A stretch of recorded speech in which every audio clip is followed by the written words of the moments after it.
Hello everyone, my name is Horace, and in this video we're going to be going through LeetCode number 22, generate parentheses. For this problem, we're given n pairs of parentheses, and we have to write a function to generate all combinations of well-formed parentheses. So as always, let's go through an example. For this example, we'll consider when n is equal to 2. And that means there are two pairs of well-formed parentheses. And it also follows directly from the fact that n equals 2 that we will have exactly two open and two close parentheses. And this is by definition of the problem statement stating that there are pairs, and a pair consists of opening and closing parentheses.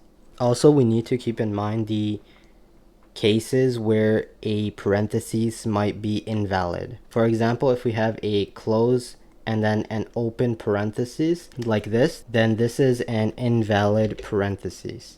And what we can derive from this is that the number of open parentheses has to be strictly greater than the number of closed parentheses. And you can think of this as a stack where the stack cannot be empty and closing is popping from this stack. So that's an invalid operation. Also, we need to make sure that we have open less than or equal to n and close less than or equal to n. Since we have n equals 2 and we cannot have more than two opening or two closing parentheses. So we can start by constructing a decision tree, and we'll start from the empty list with no open or closing parentheses inside of it. Then we'll take the two options, either appending a opening parentheses or a closing parenthesis. Then we check if each of these are valid or invalid. Well, the opening parenthesis one is already valid, but we cannot start with a closing parenthesis. So this path already is invalid.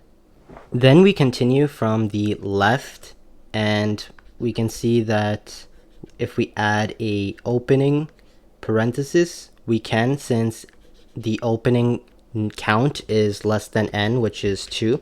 And we can also add a closing parenthesis since the closing count is less than the opening count. So both of these are valid for the time being. Then we can go ahead and check to see if we can add more opening or closing parentheses.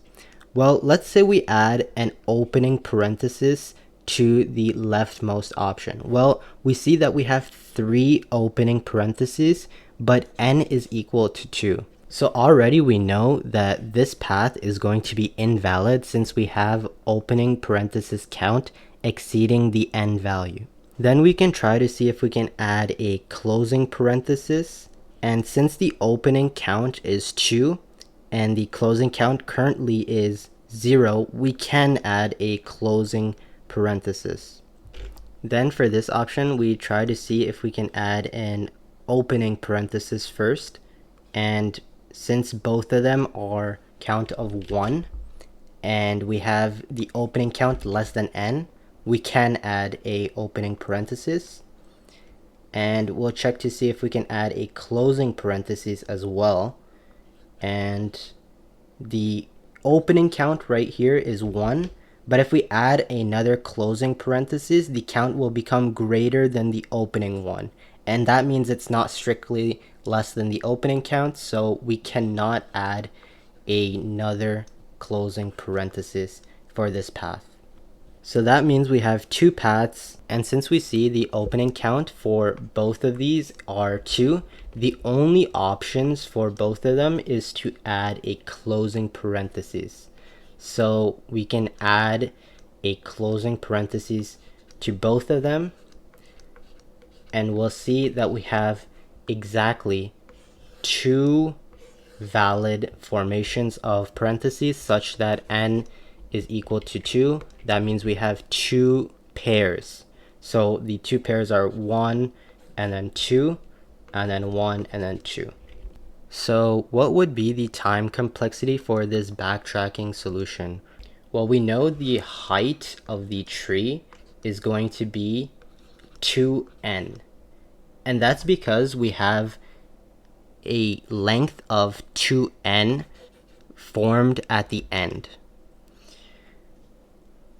And for each option, since we have a height of 2n, the time complexity is going to be big O of 2 to the power of 2n. But the backtracking solution will actually be the same as the Catalan sequence upper bound. So this is going to be big O of 4 to the n divided by the square roots of n. And the space complexity will be the same as this for the recursive calls, and then big O of n for each of the sequences that we're storing in the recursive calls. So with that being said, we can go to LeetCode and try to code up the solution.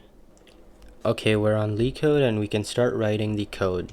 First, we can begin by writing a recursive function, and we'll call this generate. We'll take in the number of open and the number of close parentheses, as well as the string that we'll be constructing. So we'll just call this S. Then we have our base case, and the base case is exactly when the length of the string becomes 2n. So we can say if len of the string, if it's equal to n times 2, then we want to append it to some resulting array and then just return, because this is the base case. Otherwise, we'll go into the recursive calls. So the conditions that we stated before were if the opening parentheses is less than the maximum number we can have. So in this case, n opening parentheses that we can have. So if open is less than n, then we can call generate. So the generate will take in an open count of one more since we're adding an opening parenthesis. We want to keep the close parenthesis count the same, and then for the string we'll just append a opening parenthesis. Then we also want to check when we can add a closing parenthesis, and that's only true when opening is strictly greater than the closing. So if open is strictly greater than closing, then we'll call generates, and we'll keep open the same, but this time we'll increment close by 1, and then we'll add a closing parenthesis to the string. Finally, outside of the generate function, we can declare the resulting array.